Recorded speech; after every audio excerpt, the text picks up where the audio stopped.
Hello everyone. तो SSC ने अपनी नई वेबसाइट लॉन्च कर दी है बड़ी शांति के साथ, और ये है नई वेबसाइट। पुरानी वेबसाइट में अगर आप देखते तो वहाँ पे NICSSC.NIC ऐसे करके आता था, बट यहाँ पे GOV.in आ रहा है। और इसको थोड़ा सा काफ़ी मतलब ठीक तरह से ऑर्गेनाइज्ड वे में सारी चीज़ें हैं यहाँ पे, जैसे कि आपको नोटिस बोर्ड दिख जाएगा। ठीक है, नोटिस बोर्ड में जो भी लेटेस्ट में जो भी चीज़ें हुई है, वैकेंसी आई हैं या फिर कोई नोटिफिकेशन आया है या फिर कोई रिजल्ट आया है, एडमिट कार्ड आया है, तो वो यहाँ पे दिख जाएगा आपको। क्विक लिंक्स की बात करें और भी चीज़ें यहाँ पे डिस्कस करते हैं। अभी पहले तो वेबसाइट को लेकर कुछ चीज़ें डिस्कस कर लेते हैं। तो यहाँ पे क्विक लिंक से अप्लाई करना, एडमिट कार्ड, आंसर की, रिजल्ट, ये सब है। यानी कि आपको फिर से इसमें अपना OTR that is one time registration करना पड़ेगा। यहाँ से क्लिक करके आप रजिस्टर कर सकते हैं। एडवाइस तो मैं आपको यही करूँगा कि सो दैट आप पहले ही OTR अपना कंप्लीट कर लें, ताकि आपको बाद में दिक्कत ना हो। लास्ट टाइम में क्या होता है कि हमें लास्ट पता चला आज लास्ट डेट और हमें आज याद आ रहा है कि हमें ये फॉर्म भी भरना था, और ठीक है, और फिर OTR में पता चला आपको टाइम लग गया, साइट बिजी है और OTR कंप्लीट नहीं हो पाया और आप फॉर्म नहीं भर पाएंगे। तो इससे अच्छा है अभी OTR कर लेंगे तो कुछ ही चंद मिनटों में आप अपना फॉर्म, जब एग्ज़ाम का टाइम होगा तब आराम से भर सकेंगे। ठीक है, तो अभी आप भर सकते हैं, बाकी आपकी मर्ज़ी।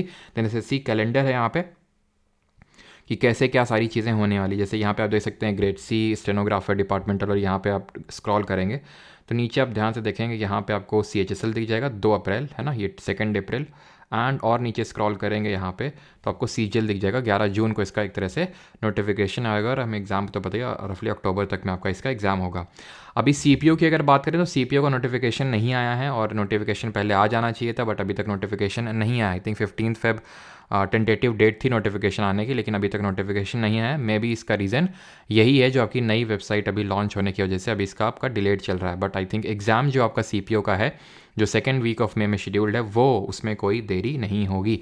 अब बाई एग्जामिनेशन भी ब्राउज़ कर सकते हैं, यानी कि आपको मान लो CGL के बारे में जानना है तो आपने CGL पे क्लिक किया, एंड यहाँ पे देखिए tentative vacancies no data available, answer key no data, examination syllabus no data, model test link no data. यानी कि वापस चलते हैं, बिकॉज यहाँ पे तो कोई डेटा नहीं है। अब यहाँ पे अगर बात करें, क्या बात करें, सब कुछ तो हो गया, बात करने के लिए कुछ बचा ही नहीं।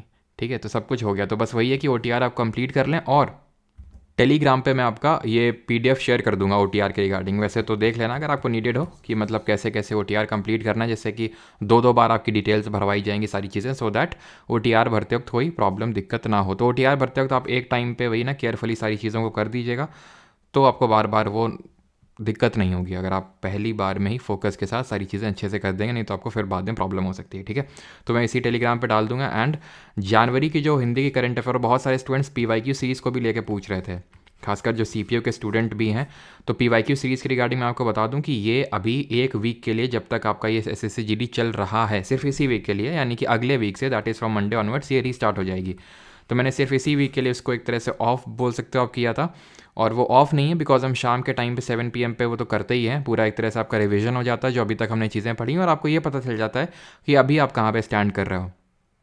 ठीक है, बिकॉज खासकर जो CPO का एग्ज़ाम देने वाले हैं, जो मई के 2nd वीक में शेड्यूल्ड है, उनके लिए तो बहुत इंपॉर्टेंट है कि वो जो अभी SSC GD का एग्ज़ाम हो रहा है उसमें क्या क्या क्वेश्चंस आ रहे हैं उन पे अपनी पैनी नज़र बना के रखें। तो आप पैनी नज़र मत बना के रखें, मैं बनाए हुए हूँ, और आपको वही सारे क्वेश्चंस बता, आप रेगुलर रहें क्लास में।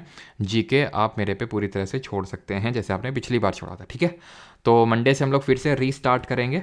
ठीक है, रीस्टार्ट, तो रीस्टार्ट करेंगे हम मंडे से PYQ सीरीज़ को। और अगर अभी तक आपने पिछले रिवाइज़ नहीं किया वो कर लीजिएगा। एंड दूसरी चीज़ है कि जनवरी की हिंदी की जो करंट अफेयर्स की मैगजीन है, बिकॉज पहली इंग्लिश वाली तो पहले ही दे दी थी, बट हिंदी वाली अभी डल गई है यहाँ पे। दूसरी चीज़ ये है कि all India live test mock test 2 GK का ये शेड्यूल्ड है संडे को। पहला वाला एक हो चुका है, उसको अभी भी आप अटैम्प्ट कर सकते हैं, लेकिन आपको स्कीम पता है क्या है?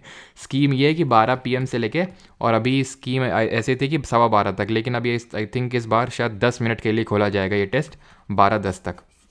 और उसी के बेसिस पे भाई रैंकिंग निकलेगी, टॉप लीडर बोर्ड निकलेगा कि कौन टॉप रैंकर है, सारी चीज़ें जैसे पिछली बार हुआ था। लेकिन वो आपको अवेलेबल रहेगा बाद में भी अटैम्प्ट करने के लिए, लेकिन ये जो 10 मिनट का जो अंदर का टेस्ट जो अटैम्प्ट करेगा उसी के बेसिस पे ही रैंकिंग निकलेगी। एंड लास्ट चीज़ ये है कि जैसे आपको पता है कि जैसे ही यहाँ पे 196.9 की जगह 200 हो जाएगा, वैसे ही आपकी बाकी क्विजेज़ भी स्टार्ट हो जाएंगे। जैसे कि अभी डेली बेसिस पे आपकी GK की क्विजेज़ चलती हैं, ठीक है। और ये पिंड मैसेज में आप सारी देख सकते हैं जो पहले की क्विजेज़ हुई हैं। इन क्विजेज़ को अटेम्प्ट करते रहें, जो क्या आप किसी भी एग्ज़ाम की प्रिपरेशन कर रहे हो, CGL की नहीं बल्कि CPO की, SSC JEE की, स्टेनो की, अगर आप इसमें रेगुलर हैं और हाँ अगर आपकी चीज़ें अभी कंप्लीट नहीं हुई, आप बैच में कर रहे हैं तो आप स्किप कर सकते हैं अगर आपका मन है। बाकी तो जो लोग CPO वाले हैं, फिर जो SSC JEE वाले हैं जिनका एग्ज़ाम मई जून में लगा हुआ है, तो उनको तो मैं सिलेक्शन पोस्ट वाले हैं तो इनको क्विजेज़ को आपको अटेम्प्ट करते रहना है। फिर जिसका भी सिलेबस एटलीस्ट 50 to 60% कंप्लीट हो चुका है, जैसे कि अभी अगर हम बात करें जो हम लोग का बैच चल रहा है तो उसमें पॉलिटी, हिस्ट्री और जो ऑलमोस्ट ज्योग्राफी भी कंप्लीट हो ही गया है, बस तीन चार इंपॉर्टेंट लेक्चर्स और बचे हैं, फिजिक्स। तो आप अटेंड करने की स्टेज में हैं, ठीक है, बिकॉज आपके 3 मेजर पॉलिटी, हिस्ट्री, ज्योग्राफी ख़त्म हो चुके हैं। बाकी जो भी आप कर रहे हैं, जितना भी कर रहे हैं उसको रिवीजन पर्पस से करें, सो दैट मतलब मेरे कहने का ये है उतना ही करें जितना आपके रिवीजन करने की क्षमता हो, ठीक। तो बाकी भी इंग्लिश, रीजनिंग के भी क्विजेस जल्दी स्टार्ट हो जाएंगे, जैसे मैंने बताया। जैसे ही मैंने जैसे बोला था कि जैसे 200K हो जाएंगे, और ये इस चैनल पे नहीं होंगी, अलग से चैनल क्रिएट कर देंगे, बिकॉज नहीं तो यहाँ पे बहुत भसड़ मच जाएगी। वैसे ही जीके के क्विजेस की वजह से मची रहती है कि अगर मैं कुछ चीज़ इंपॉर्टेंट डालता हूँ जैसे मैसेज, तो बहुत ऊपर चला जाता है, तो अलग से ही क्रिएट कर देंगे, वहीं पर फिर क्विजेस आप अटैम्प्ट कर सकते हैं। बाकी यहाँ पे इंपॉर्टेंट नोटिफिकेशन या फिर कुछ PDF वगैरह शेयर करना होता है, कुछ अनाउंसमेंट करना होता है, तो वो यहाँ पे कर दिया करेंगे, ठीक है।